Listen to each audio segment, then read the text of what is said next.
Spinning grapes. Grapes are slightly magnetic.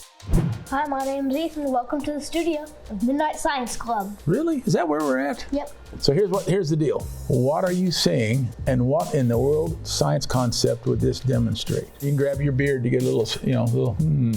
I see grapes You and see grapes? beakers. Grapes and beakers. What do you got? I see this here magnet. And yeah, what is that thing?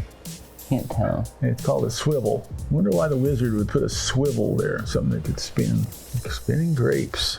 So what in the world do you think I would try to demonstrate with this? Well, I heard once that grapes are slightly magnetic. Really? Don't believe it. I didn't believe it either. Yeah, I don't believe it. I don't know. Not for a second.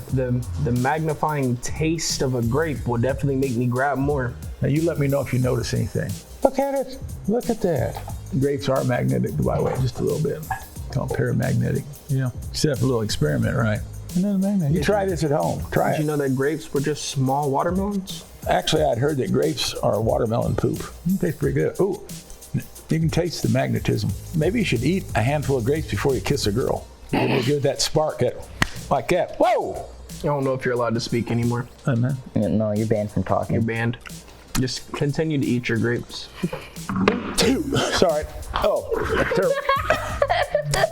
Sorry, somebody clean that up. Somebody clean that up. Did you see that dive? Like, that was crazy. I ain't never seen somebody dive so elegantly. I think I missed it.